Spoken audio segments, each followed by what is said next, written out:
Welcome to Unified Conferencing. Concentrating on what we call the new Chinese tourists, because this is, I think, why we are here together. There are new opportunities and better opportunities for all the destinations who do not have an Eiffel Tower. And finally, of course, looking especially to Finland and see what Finland can do to gain more Chinese visitors. Obviously, I will not tell about this in detail because all of you know Finland much better than me. It's my third time that I come here, but just for a brief period of time. So I will not dare to tell the Finnish what the Finnish do in Finland. But of course, I can give you hopefully some input and some starting points to discuss, and then to translate this into your own local situation. So, as already introduced us, I don't have to say much about this. So we are a small independent research institute, which I started 9 years ago based on my former work experience. And so what is maybe interesting, the lower part, you can see that we are now establishing a network of country partners in different countries, because the interest in China has been growing and growing. And Finland is not listed. And Finland is not listed, but I can tell you that this morning, before I came here, already I had some very interesting and promising talks. So hopefully one of the results of my visit here will be that there will be Finland on the list as well. And so this is simply when we started 2004, I was more in the position of a missionary, preaching the gospel, telling the Chinese are coming, you should prepare. And people were skeptical and were saying, yeah, okay, maybe they go to Paris and to Rome, and maybe some go to Helsinki, but what about, but maybe just for half a day or 1 day. So what about the other places? And so now this has become common wisdom. We have to get a share of the Chinese market. So there's much more work to do. So this is why we are looking for local partners. And yes, we are also looking for partners here in Finland. So so about myself, Asta, I think I already said all which has been said. So maybe the interesting thing is that I have for 10 years earned my money by bringing Chinese tourists here. At that time, delegations. At that time, there was no leisure tourism yet. So mostly business people, often paid by the inviting side, by the European side. So I'm a university professor since 10 years, but half of my brain is still thinking as an entrepreneur from tourism. So therefore, hopefully I can relate to the interests and the needs of the tourism industry. So I try to do this very practical, very applied, my research. And maybe if you wonder what the FRGS at the end of my name means, this is Fellow of the Royal Geographical Society in London. So the Queen is my boss there. And for Japan, I'm a fellow of the Japanese Society for the Promotion of Science, where the Emperor of Japan is my boss there. So I have a lot of bosses. So starting with, Don't worry. Starting with 3 insights to get you into the topic.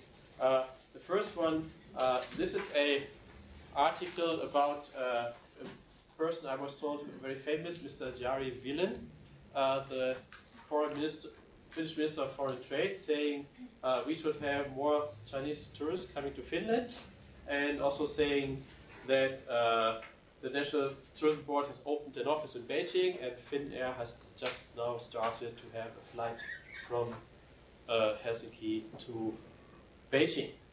So this is 10 years ago. This is an article which appeared in the People's Daily, the Chinese main newspaper, January 2003, so almost exactly 10 years ago. So it is, all we're talking about is only 10 years history. It's a really recent and really fast development. Now everybody is saying, yeah, Chinese market is important. We heard about it. Maybe we don't know how to approach it, but you're all coming here, so obviously you all think it's an important topic. So 10 years ago, all this was future. 10 years ago, we're saying maybe in the future this should happening, and we have just opened our office in Beijing. So compared to the development of other markets, everything in China happens very fast, and tourism development is a part of it. So, so attracting more Chinese tourists, also we can learn from this, is a topic which has been around already for 10 years also in Finland. So let's see how far we have come.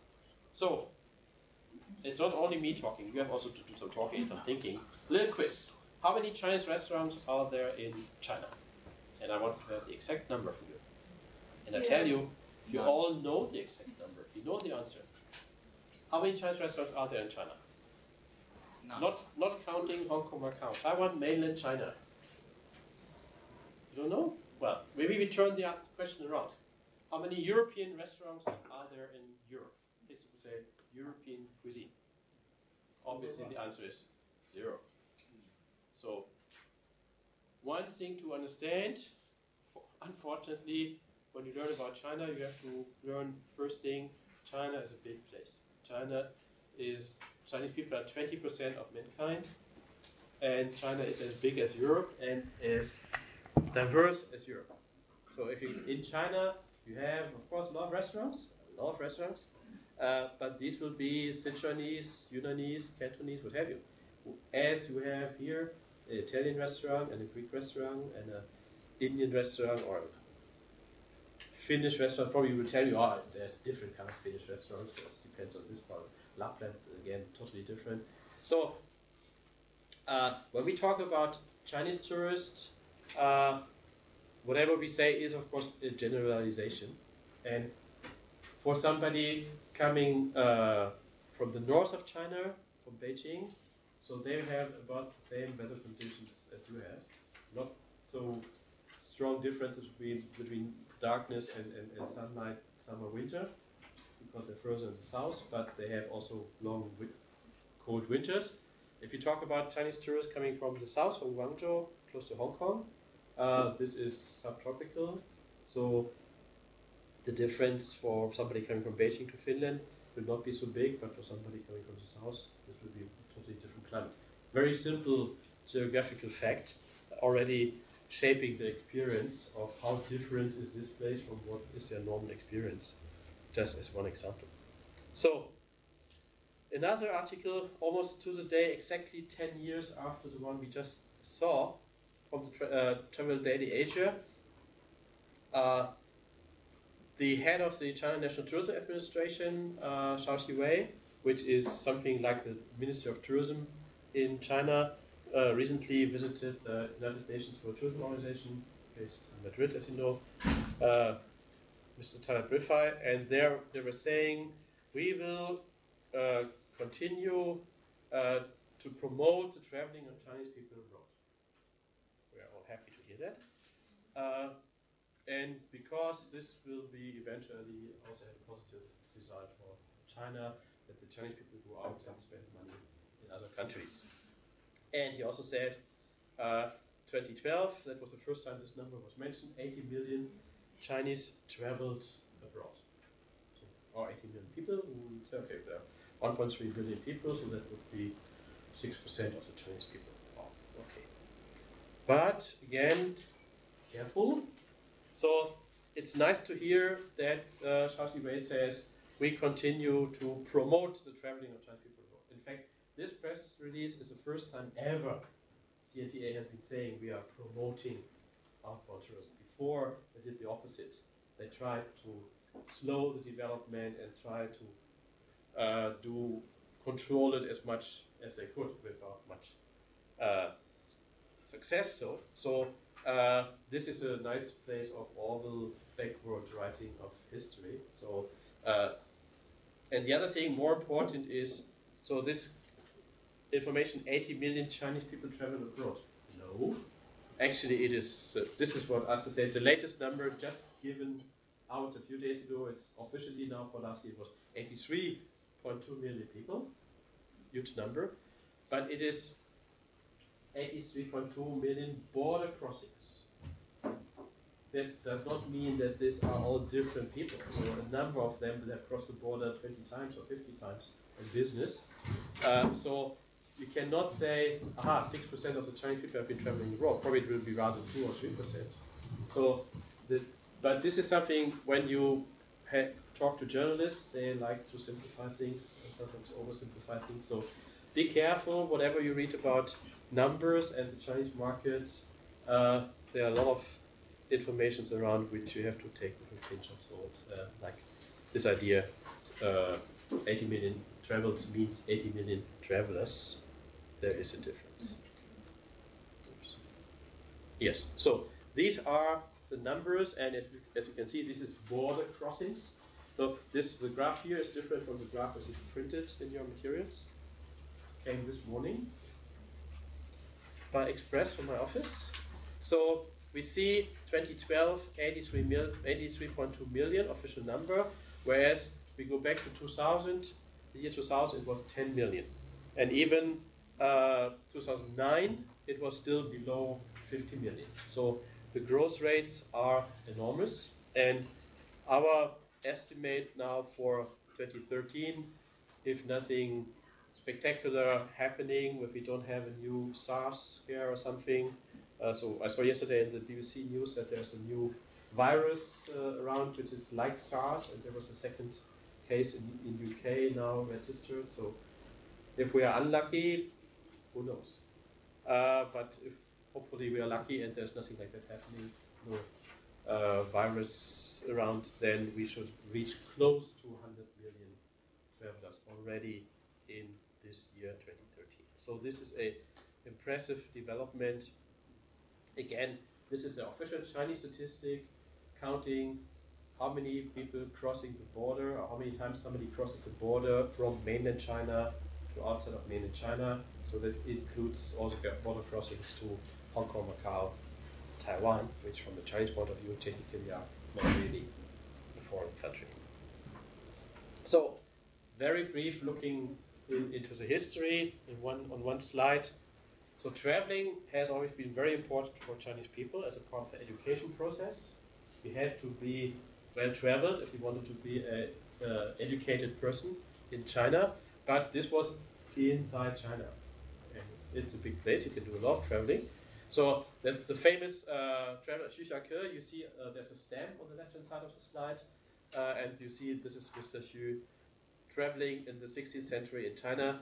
He wrote a lot, he is the father of geography in China. He wrote a lot of things, and the diary he started on the May 19th, as you can see at the bottom, since 2011, also very recent, only since 2011, China has a national tourism day. And it's the May 19th because this is the first day in the diary of Mr. Xu Xiake. But he was only traveling in China. He was not interested to go abroad.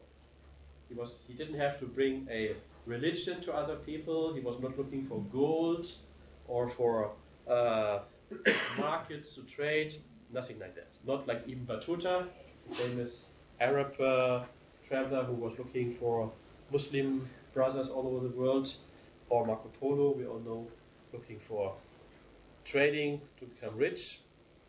There have been a few people traveling, some Buddhist monks starting in the 5th century going to India to fetch sutras, holy scriptures. And there is, at the beginning of Ming Dynasty, the Chinese did a number of sea voyages which brought them up to East Africa, to Mombasa, to tell the world the Ming Dynasty has started, but that after some time that ended. So there is a strong tradition of traveling for education, for self-education, but there's no tradition of outbound. And in the Maoist times, so before 1978, before the reform and opening policy started, traveling and leisure was something bad. A socialist worker is working 24 hours a day to support the motherland, so there's no idea of leisure as anything good. And traveling to the outside world was seen as treason. So you're a spy if you want to do that. So when I started to study sinology back in 1975, there was no talk about Chinese people going anywhere. So in '83, the first slow steps were taken.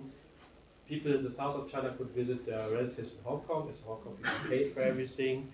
And then you had delegations. So when I was earning my money, these were business delegations coming, mostly invited by the business partners here. So from 1997, they started something called Approved Destination Status System, where this was a system where China is having agreements with other countries for tourist visas, so that group tourist visa are issued. Australia, New Zealand were the first countries, and from then it became, as you can see from the numbers, 8 million to 29 million. There was a period of very strong, very chaotic, very unorganized growth. Since 2005, when most of the destinations had ADS, also in Europe, we all got ADS 2003, 2004, there was a learning process, and more people started to be repeat visitors, and the numbers grew as we have seen further. And from 2 years ago, we can say that now we see what we call the second wave of Chinese outbound tourism. And we will talk about this more, that we have a sophistication of the travelers, more people have more experience, and a segmentation that the market is developing, maturing into sub-markets. And the numbers, again, 1996 we have 8 million, 16 years later we have 10 times the number of people traveling. And this is not only people, I didn't put the numbers here, but also in terms of spending, it's even more. So it's 15 times the spending, not only 10 times. So this was pushed by the demand. This is not the government. Again, we said that there's this backward writing of history. The government now is saying, yeah, we were so nice to allow our citizens to travel. Actually, it was a demand which was pushing open the gates, and especially after the end of the Soviet Union, it became unusual to put your own people into a prison. Before, half of the world was in prison. It was nothing special not to allow your citizens to go out of the country. I'm a West Berliner. Half of my family was in East Berlin. They were not allowed to visit us on the other side of the street, practically. That was no longer normal, so the Chinese government had to react, and they heard very clearly that the Berlin Wall fell down not for shouts, we want democracy, but we want freedom of travel. That Reisefreiheit, that was the main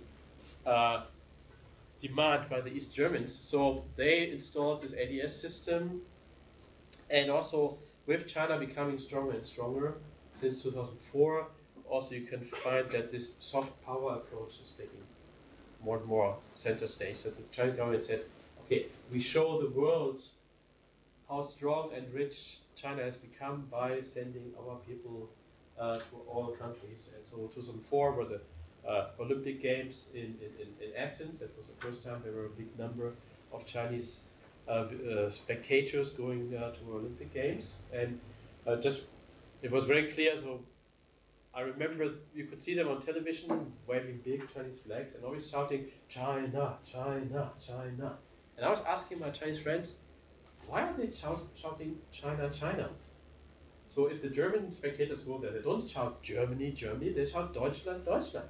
So why are they not saying Zhongguo, Zhongguo, which is China in Chinese? And my Chinese friend looked at me and, well, it depends on how polite they were, they all said, what a stupid question. Obviously, they're not shouting for the athletes. The athletes will do their best anyway for the motherland. They're shouting for the TV cameras, so that the world does not misunderstand that they're, I don't know, Japanese or Taiwanese, so that this is Chinese people. So they're shouting China, China, so the world can see China is now rich enough to bring spectators to something like Olympic Games. And this is obvious. Why else should they go there? So soft power, showing the world we can afford this, has become, and of course especially in third world countries, so tourism to Africa, to South America, is actively supported by the Chinese government to show those people we better stick with us and not with Washington. There has also been a process. Outbound tourism is Chinese tour operators. So there are now 3 foreign companies which have been given license to outbound tourism, which is TUI China, Mexico, American Express, and Japan Tourism Board, JTB. All 3 have not done until now much with the licenses. The Chinese are very disappointed about that. So I know TUI China very well, and the head of TUI China told me that they just said the market is so complicated, the distribution channels are so underdeveloped that they would have to have a lot of money invested, and at the all European tour operators, as you will be aware of, have some problems at this moment. So they better say later. And as we saw, there actually, as we are speaking now, in the last few weeks, the new Chinese government has said we should be more frugal in our spending. So this year's, just a few days ago, Chinese New Year activities, or official ones, were much less glamorous and expensive than before. But also, as we saw, outbound tourism is encouraged and not just accepted as before. So China is the number one, as you all know, in many things. Production of gold, production of apples, production of carbon dioxide. And in some places, it's still only number two, like tomatoes. Still, USA are still producing more tomatoes than China, but all the tomatoes on your frozen pizzas you buy here in Finland, they all come from China. So, and space stations, as you can see on the slide, the Chinese have now started to assemble their heavenly palace, and soon it will be bigger than the American one. In tourism, they are just arriving at the top spot. So, depending on the numbers, either it was already 2012 or if not in 2013, China will be the number one global outbound tourism source market. Before, the Germans had this crown of spending the biggest amount of money outside their own country for tourism, but the Chinese overtook us with beer production 10 years ago. Now they overtook us even with spending money abroad. And when we talk about the Chinese, of course, a very important point to remember is we talk about 5% of the society. The majority of the Chinese people has enough to eat, a roof over the head, electricity, a road leading to their village, some basic education for their kids, some basic health care, which is great, 1.3 billion. That's the first time in history. Almost nobody in China has to fear in the morning that he will be hungry in the evening. That's a big achievement. But 90%, 95% of the Chinese at the moment cannot dream of ever coming and visit Helsinki. So we talk about 5% of the population. When we talk about travel to Europe, maybe travel to Hong Kong, that might be 10, 12, 15% of the population. But coming to Europe, only 5%. But in China, everything is big. So 5% means all Germans 14 years and above. This is about the same size, 65 million, something like that. And this is also about the number of people in China who own a private car. This is also now has been growing to about this number, and very often, of course, it's the same people who can afford a car or can afford international travel. What is the most important part, besides saying, yeah, lots of people, is the qualitative change. We talk about quantitative change, but the qualitative change is that we have the new Chinese tourists, and we will talk more about this, people who have more experience in traveling, more international exposure, and they want to get better products, and they're willing and able to pay a higher price if it is better and better quality from their point of view. And this is what we have to learn, how to adapt our products and our services to what the Chinese want, and then, of course, tell them that we did so as well. So we see, for the overall picture, the economic development of China after 30 years of practically uninterrupted double-digit growth numbers is slowing down. So there is, of course, it's much more difficult now, today, from this high level to have 10% more growth than it was 10, 15 years ago. So you can see at the bottom simply the GDP growth numbers, and again, these are official numbers. Well, they can be certainly 1 point up or 1 point down. So, but the trend is clear.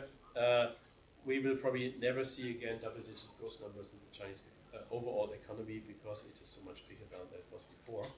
And also we can see that the HNWIs, the high net worth individuals, so the rich people in China, are really getting nervous. On the map you can see where they are. So the blue is where the highest number of millionaires are living, and the dark brown, so The one in the middle is Sichuan province. That's where they are living, and almost half of them are in the process of running away from China, of emigrating. And almost all of them are in the process of bringing some part of their money out of the country, investing in real estate, investing in companies, and investing in the education of their kids, normally just one. So almost all the Chinese rich people send their child abroad for studies, almost all of them. So, and this is for the better education, but also to establish escape routes if the government in China starts a new campaign against the rich people, which would be very popular in China, then they better have some of the money outside. So the person who was on the Forbes list of richest people in the world, maybe you know that, the richest Chinese published by American Forbes list, for the last, I think, 3 or 4 years, I think, they were in prison 6 months later, each time. Because to be a billionaire in China without breaking any laws is not so easy. So they don't. Not only there, maybe, yes. But Still here.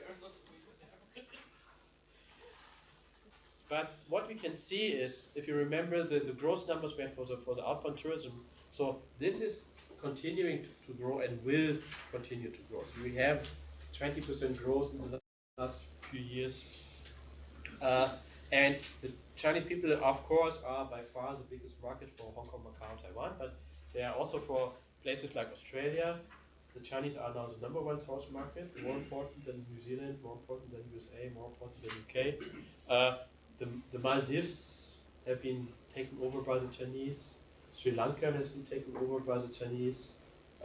Neighboring countries like Laos, Vietnam, anyway. So, and for us in Europe, in almost all countries, Chinese tourists are now the most important Asian visitors, far ahead of Japan. And on the left-hand side, this is last Friday, also current chart, last Friday's Shanghai stock market, and you can see it came down a long way from 2007. But even if you take post-Lehman Brothers crash 2009, you can see currently there it goes a little bit upward, but there is a downward trend generally in the stock market. And the same is for the house market. So real estate, very important, probably more important than the stock market for the rich people to put their money to, has also been declining. So there is a decline in the economy. There's fear there might be a further decline in the economy, but still outbound tourism is growing because this is not about holiday making. This is not about having fun. This is not a private decision. For us, if the economy gets worse, the people start to be more careful with their money and travel less, shorter distance, shorter period of time, less days.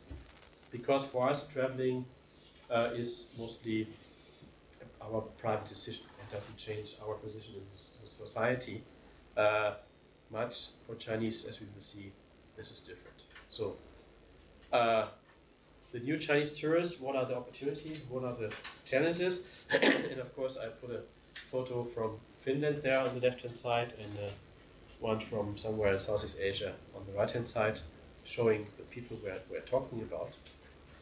Because why is it a good idea that we are here today, much better than it would have been 3 years ago or 4 years ago? We had this huge numbers of travelers already in the past, but most or almost all of them would stay in Asia. So we would in Europe only get a small proportion. And those who came to us would go in a 8 countries in 10 days rush around trip, ticking off the most important places, the most important sites within these places, and sometimes just jumping out of the bus, taking a photo and jumping back into the bus, not even looking at the stuff in detail. So if you were not on this main route, which would be Frankfurt, Amsterdam, Brussels, Paris, Zurich, something like that, then it was very hard for you to attract visitors. So if you were not in Helsinki, in Finland, it was almost impossible. So, and the Chinese travelers, the package tour travelers, concentrated their spending on shopping. So if you were in retail, if you were selling jewels and watches and Gucci bags, very good, but otherwise not so good. Of course, well, saying clearly these tours are still existing. So this package tour visitors are still coming. There's 100 million Chinese people waiting in line for the next 10 years, 15 years to do their first trip to Europe. But this will not be your customers. First time visitors to Europe, most of them are not coming to Finland. And if they come, maybe they stay half a day in transit in Helsinki. And maybe they do some technical visit program for 4 hours or so. But the majority will go to Germany, France, Italy, Switzerland in their first time visit. So these tourists are still there. They're still the majority of people, not the majority of spending, and certainly not the majority of customers coming to places like Finland. So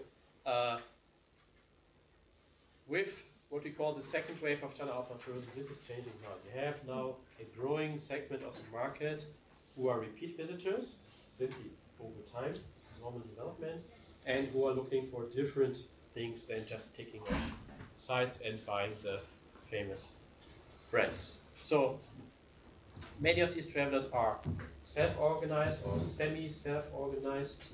There are now many ways to get visa. If you have a Chinese company here who can send an invitation, or you go to visit some fair, so you have a way to get a visa and then you can do something else, of course. And Schengen visa is, of course, not just one country, it's the whole of Western Europe.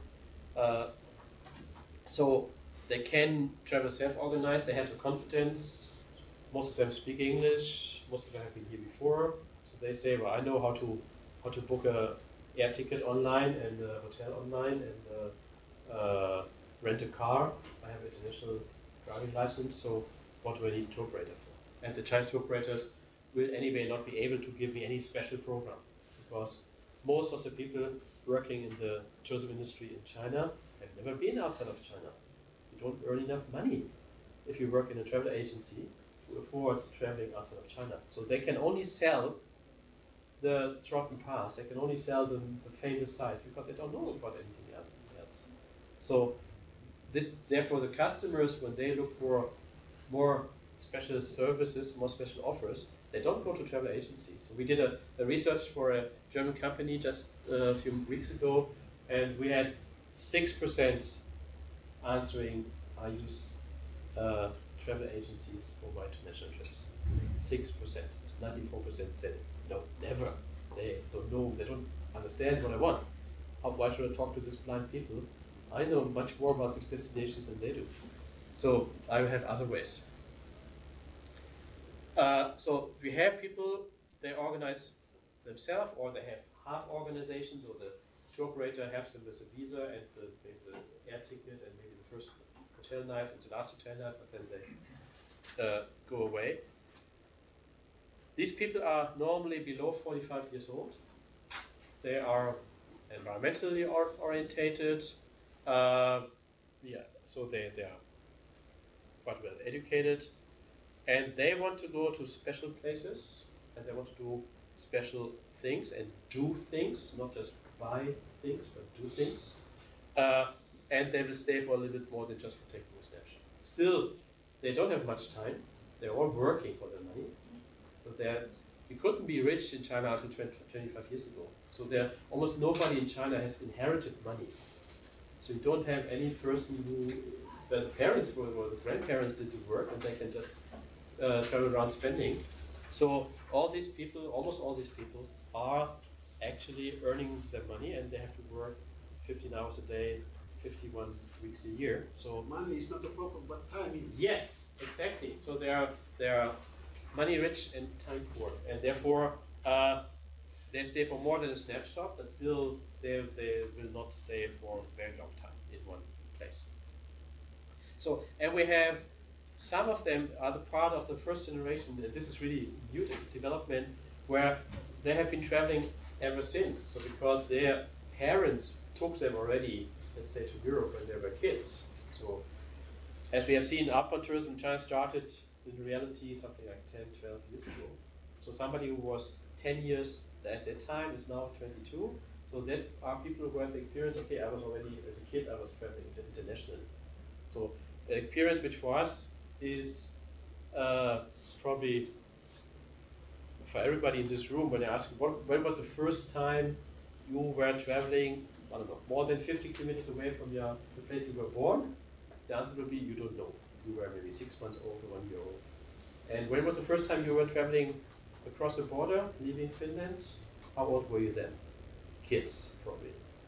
So, for us, this is a normal experience. We don't think about this as something special to cross the border. Fortunately, we have, since 1945, no war in Europe. And in Western Europe, we had the freedom to travel ever since. So, this is now very new that you have some young people, privileged people, having the right kind of parents where they have also this feeling, yeah, you just do it. So, result of this is niche products, something special, teaching the people the Lapland dances. I'm sure there are some. Sorry, I'm ignorant of this.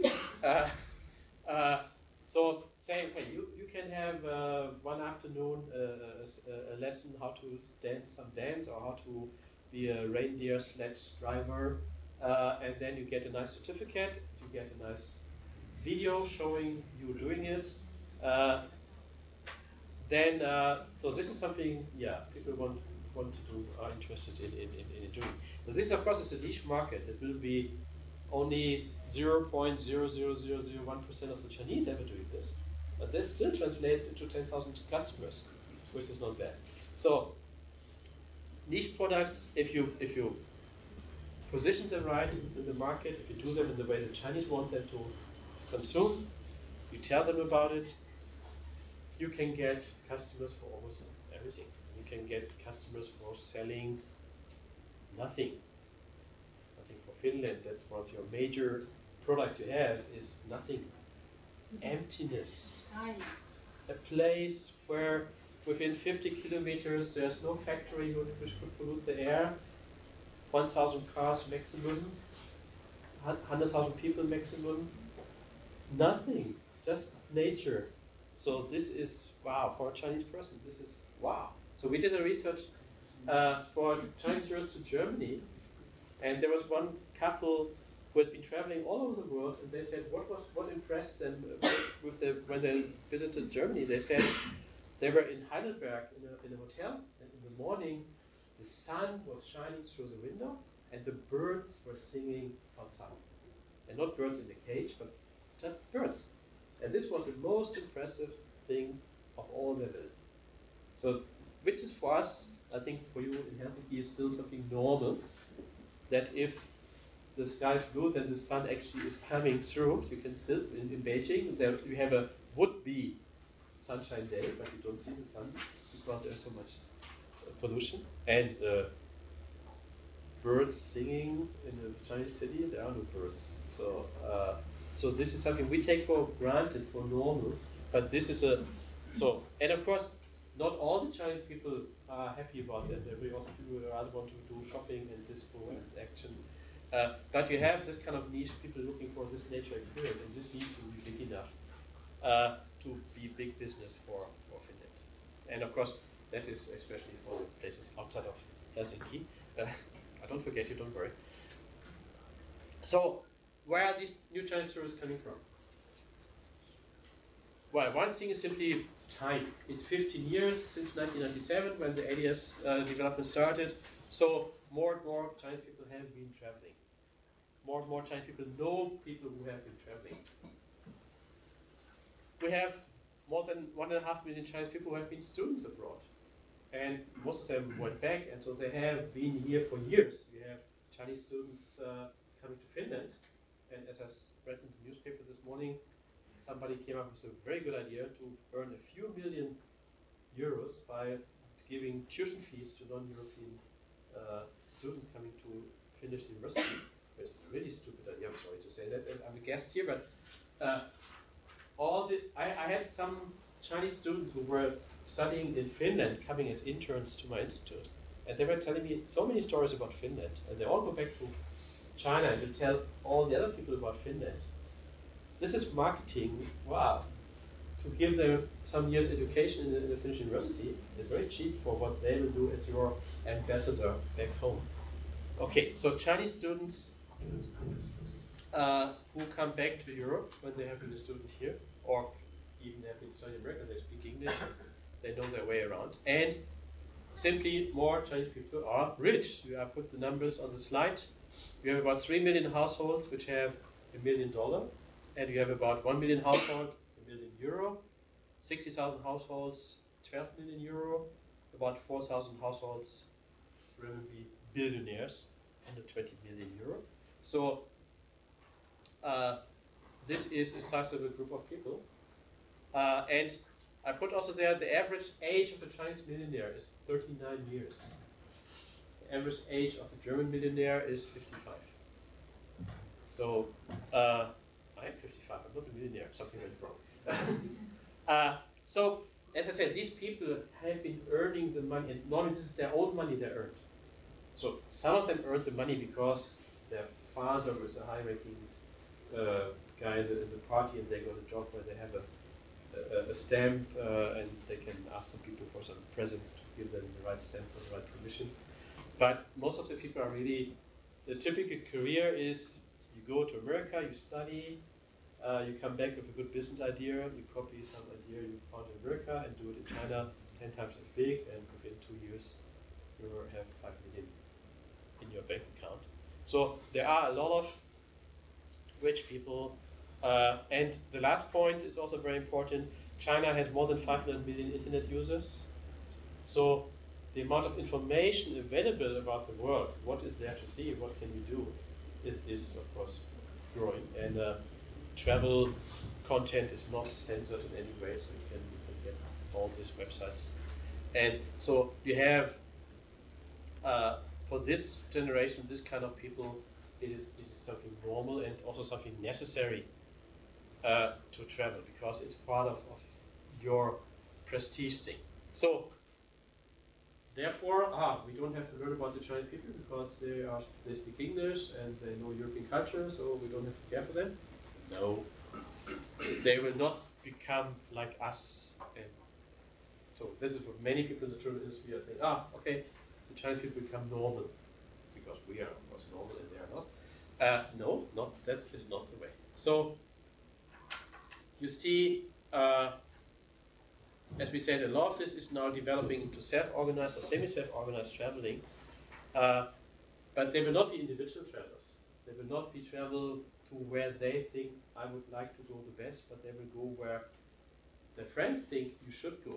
So you have a lot of research where people are asked, are you planning next year to go to Australia? Yes, certainly. What do you like about Australia? Why do you want to go there? I don't like it at all. I think it will be much too hot and the food is awful. I don't want to go there, but I have to go. All my friends have been there. They laugh at me if I'm not also, if I have to. So where our market research tools very often break because we don't expect this. We expect you only go to a place where you want to go. But to say, yes, I will go there, but no, I don't want to go there, but still I go there, we don't understand. It's not our individual idea of travel decisions for leisure travel. So it's very much the place to be and the experience you have to have. Otherwise, your friends will laugh. And this is, again, changing now from 10 years ago. It was enough to say, hey, look, that's me in front of the Eiffel Tower. Wow. Now people, this kind of people say, oh, my cleaning woman is going to the Eiffel Tower. What's so special about it? So you have to have more to brag about. So learning to ride a reindeer sledge maybe is more like that. And these people are still Chinese people. And Chinese people are, especially currently, very proud of being Chinese, very nationalistic. And the government is pushing this very strongly. If you read the Japanese-Chinese conflict about this few islands there, you see there's so much nationalism involved in this. So even people who speak perfect English will be interested to and happy to see signage in Chinese, even so they don't need it. as a sign of respect to the Chinese culture. So they are not only now the biggest number of people on this planet are Chinese, it's also now they're the biggest number of tourists. So they have every right to say, hey, why do we have a sign at your airport saying something in Finnish, English, Spanish, and Japanese, but not in Chinese? There are more Chinese traveling than there are Japanese traveling. Why are you giving precedence to them, not to us? So, and the other point is that Chinese people will still have one and only one information source, and this is other Chinese people. So either word of mouth, what they hear from their friends, or word of mouth, what they learn from the internet. So WOM square, home square, word of mouth and word of mouth. This is the most important source of information. And again, of course, as more and more people have been traveling, you have more and more of your friends. If you want to go to some place, you can ask them. And you will find somebody who knows somebody who has been there. Or you go online and you find you have travel portals which have millions of participants where you can exchange information. And so that also means they're not individual in the sense that every Chinese individual traveler feels obliged to write on the internet about the experiences and give tips to the people coming behind, saying where you should buy the ticket and where's a cheap, a good place to stay. So they, even they travel by themselves, they still feel themselves as part of the travel community and giving information to other people in Chinese. So, and when they come to us, they are traveling not for holidays. So this is, I think I put this in red on the next slide. This is one thing, if you take home one thing from today, this is one thing to learn is Chinese travelers coming to Europe are not here for holidays. They don't do this for fun.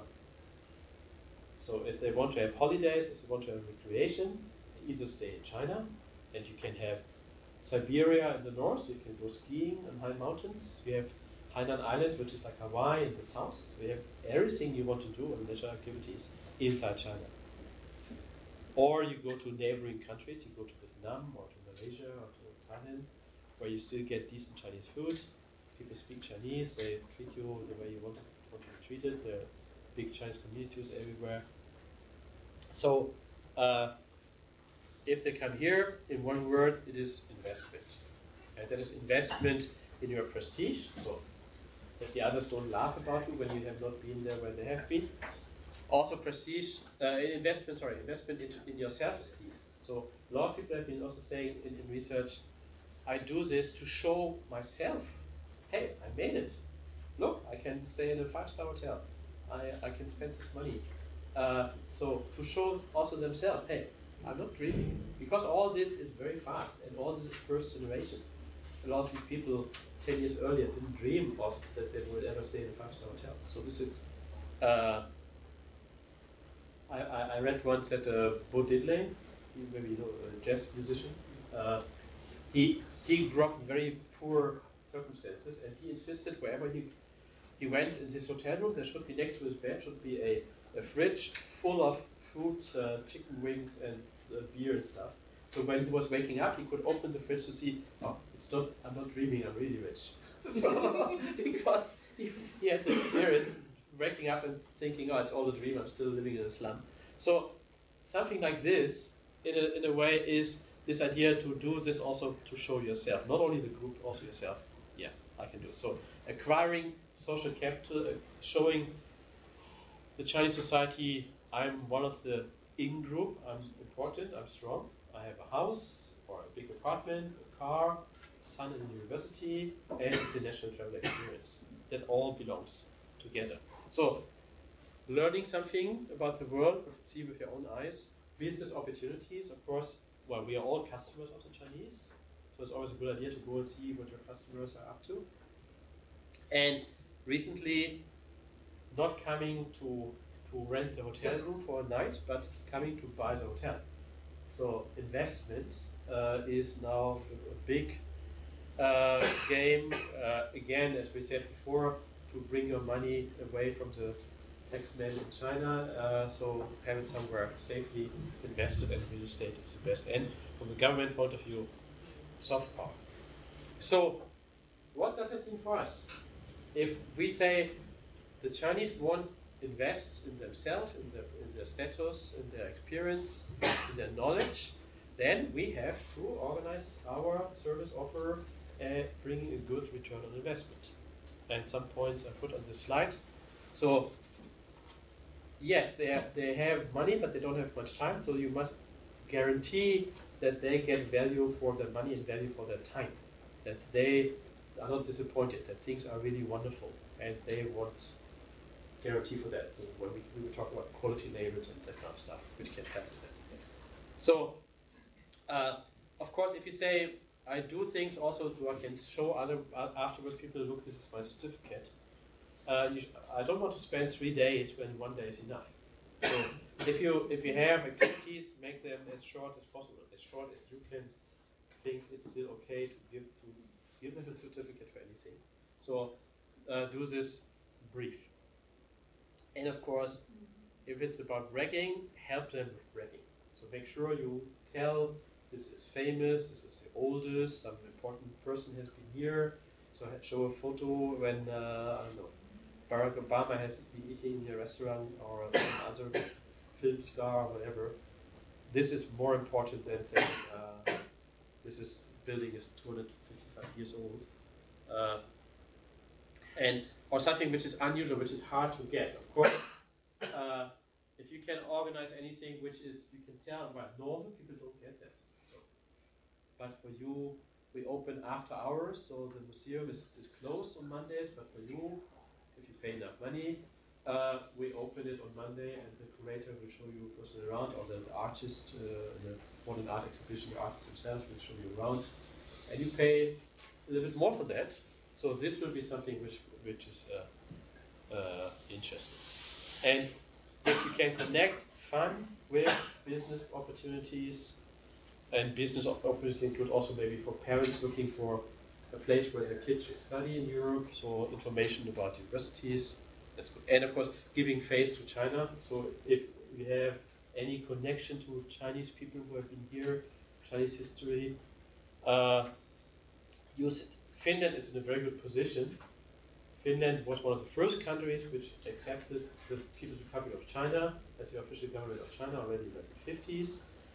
Finland was one of the first countries supporting that Beijing gets a seat in the United Nations and not Taiwan. So there is a long tradition of, I think Finland had the first trade agreement from all European countries. So you can book this and bank on this, saying, yeah, we Finnish people are the oldest friends in Europe of the Chinese government and the Chinese people, which for us is not so important. So I don't care what has been the development of the Thai-German relations when I decided I go to Thailand or I do not go to Thailand. For Chinese people, that's very important.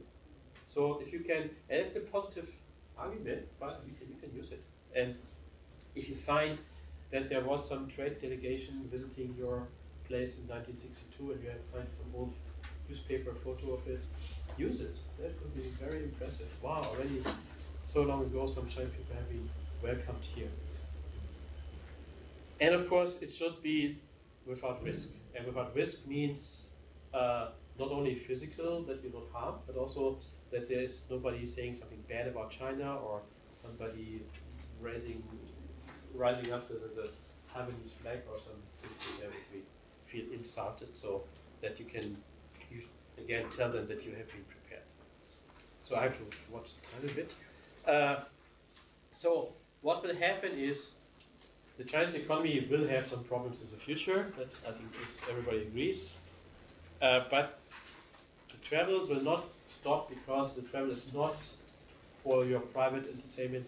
This is a part of the investment in yourself as an important person. And you have to be important in China because you still have no rule of law. If you want to have a permission to make a new business or do something, you will be sure to make sure that you are one of the important people, so nobody dares to mess with you and your belonging. And international travel is part of that. So this is what we gave out before to Asta. So 5 things to understand, just a little run up. So the new Chinese tourists, and these are the interesting customers for you, are different from the package tourists, younger, they use social media a lot, they speak English. They are, as we said, money rich and time poor, and they come here not for relaxation, and they go here for experiences which are nice and which are nice also to tell other people about. And they're still Chinese. So, last part, the most important part, how can Finland gain more Chinese visitors? And again, I'm not going very much into detail because you know your product Finland much better than I found this very nice photo on the internet about a very recent activity. Wish I could spend Christmas in Finland at the Embassy of Finland in China, and I will not comment on that. So, we said, okay, there's an opportunity, how to grab it, how to get it. So, it's not a question of marketing only. So, don't go and say, we have our normal product, we just tell the Chinese it's there and then they come. Maybe they come, that's even worse, but then they'll be disappointed because you will have to adapt your product to the special wishes and needs and expectations of the Chinese people. So, and of course you need the right marketing channels and everything. So I did, this is not a scientific result, I didn't do a real research. This is just asking around some of my friends who are working in the fields. My Chinese representative has asked some of her friends in China, what about Finland as a tourist destination? What comes to your mind? And what we found, so yeah, it's positive, a positive image. You have Schengen visa, you have the Finnair, easy to reach, not so far away from the north. But of course, you don't pass through here anyway on your way to somewhere. It's somehow a part of Northern Europe. So in Chinese, BO is Northern Europe, so there's no distinction between Scandinavia and Finland, it's all one. People have been told it's very clean here, fresh air, friendly people, honest people, and everybody's seen the pictures of Father Christmas somewhere up in the north. And we have the Sami, which look like Chinese minority people dressed up in some colorful dresses, which they don't understand, but it's nice to take a photo of. Many people have been saying, that's very good for young couples to come here, because a baby produced under the northern lights is strong and intelligent, as you are all, of course, showing. So several people mentioned that. I was not aware of that before, but that's common knowledge, common wisdom in China. But what also was mentioned several times is that the Finnish custom officers are especially unfriendly. Maybe they're just matter of fact, maybe they don't mean to be unfriendly, but there are several people saying, already before we get the visa, there are so strict controls, so why are they have to ask us again why they're coming here and how long will you stay when they already, this was all done at the consulate. So that was mentioned, and I think even some VIPs were treated that way, and that was reported in the press in China. So, but the more important thing is probably that they have no idea about Finland. They don't know much what you can do here, what is especially here, what you can brag about, what is here important stuff. Except there is this Christmas town somewhere in the north. This is somehow connected to reindeers and somehow connected to Christianity, and so Father Christmas is Father Christmas the father of Jesus Christ? Also, nobody knows for sure, but it's somehow nice to take a photo. So I tried to put this into this little list. What is positive and negative? What brings people here? What keeps people from coming here? So the first thing is Finland is a known place. People have heard about this place. We're working with, for instance, with Slovenia. It's much harder to explain to a Chinese person what is Slovenia. Nobody knows what country is this. So they know Finland is existing. It's somewhere close to the North Pole, somewhere in Northern Europe. But if you ask people, where do you want to go in Europe? What do you want to visit? It takes a long time before Finland comes up. So in the mental map of what is the possible place to go, Finland is not showing, because it is There is a weak image, but it's easy to fill it up with things like clean, authentic. There's a lot of space. It's not so hard to reach, especially for the northern Chinese people. But it's not a place which is known as having done a lot to say, hey, we are welcoming Chinese tourists. So it's not that. So for what the new Chinese tourists are looking for, as we've been discussing, Finland is fitting. It's something special, something exotic. So how many other places are there as far north as Helsinki, and that's even the south of Finland? So this summer, winter, light and darkness differences are nowhere else to be found. But the negative thing is, it's not clear what you can do here, and as you don't have so many people coming to Finland yet, the Chinese don't have friends they can ask. Who can, I've been to Finland already.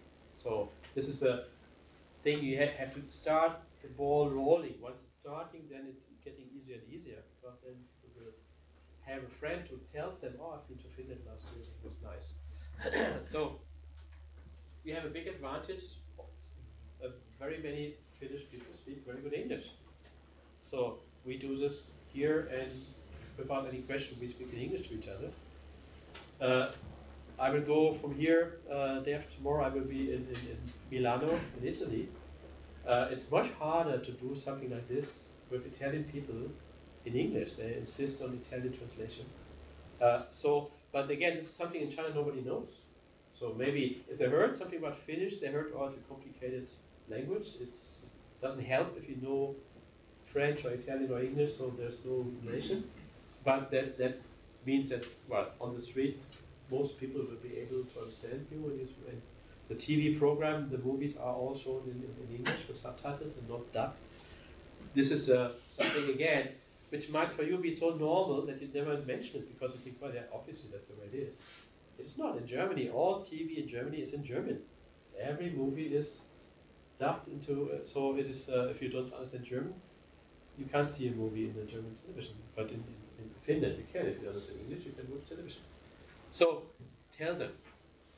And, you have these exotic minorities from a Chinese point of view. Sorry, I'm quoting what the market's saying. It's not my words. So, but except Helsinki and Rovaniemi, nobody has ever heard of anything. What is in Turku, what is in Tampere, I'm afraid until now nobody knows. So, China is certainly a market you cannot ignore. You have the opportunity now, if you have a good product, if you market it in a good way, to catch the market. And you have a positive image. You have no political problems. You have many things Chinese people are looking for. So the absence of pollution, overcrowding, and of course some interesting culture, some interesting architecture, your design, so this clean, easy, not simple, but clear lines of everything. So you can expand the image if you work on this beyond just saying, okay, there's a capital where Finnair flies to, and then there's Father Christmas, that there's more to that. And of course, you should try to establish the fact that Finnish destinations, Finnish companies, Finnish attractions actively welcome Chinese tourists. How to do this? So this is example of what we are doing. Of course, there are other people doing other things, but allow me to use our own stuff. So what we are doing is a 3-step program. We have a training program which is online, and when we establish our Finnish partner, also will be face-to-face here in Finland for individual persons to learn about in more detail what we are doing just now, the Chinese market and their specifics.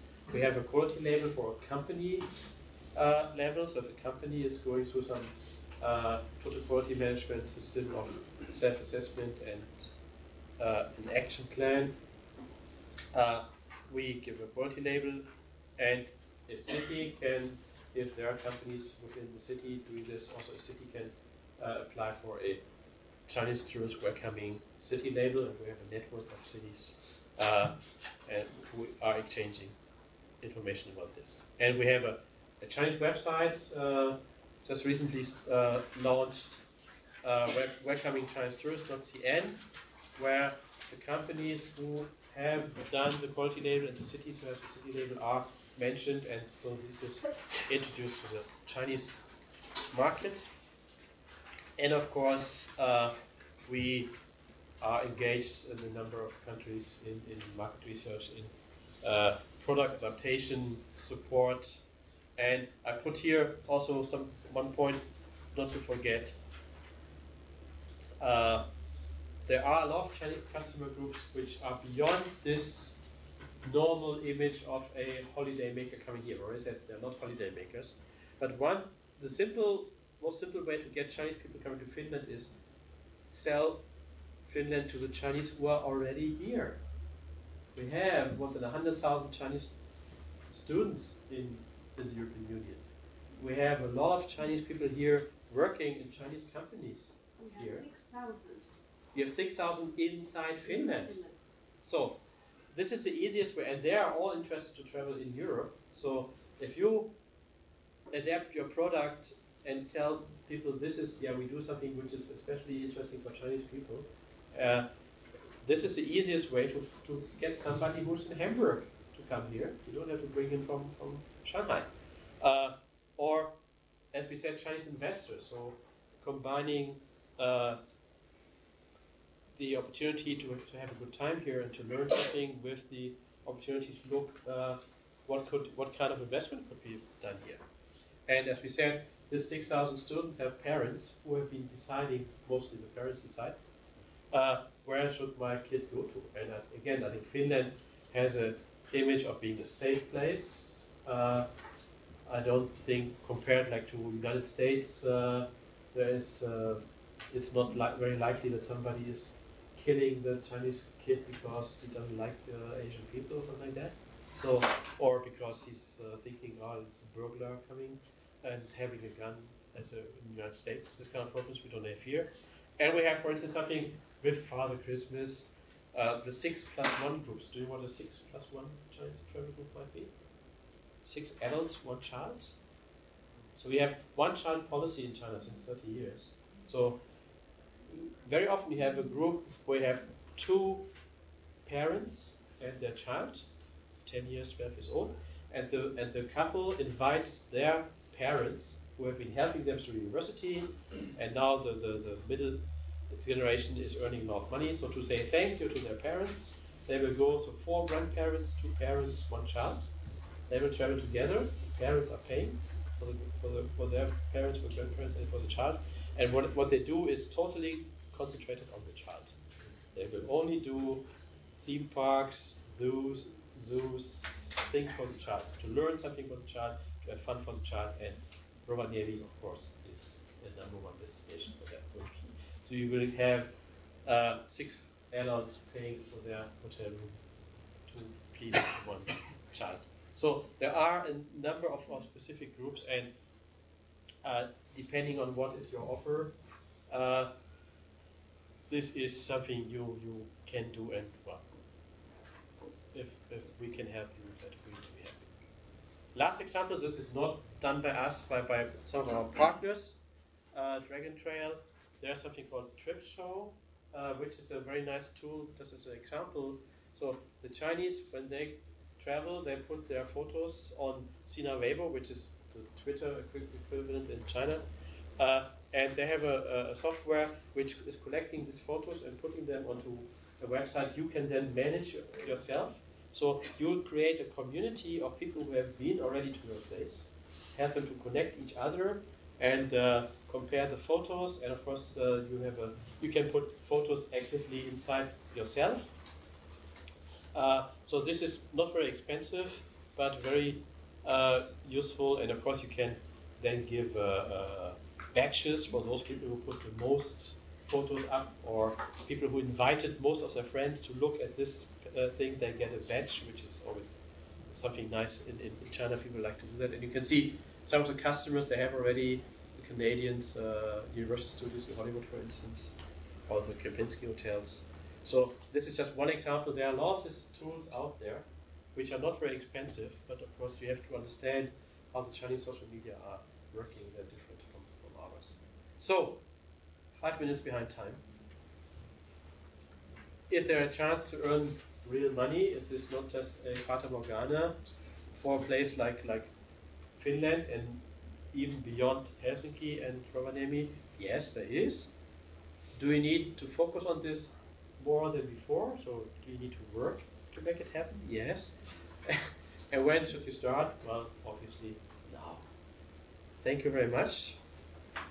And I look forward to get the questions after the discussions. And as you know, a few days ago, the year of the water snake started. So to all of you, a successful year of the water snake. Thank you very much.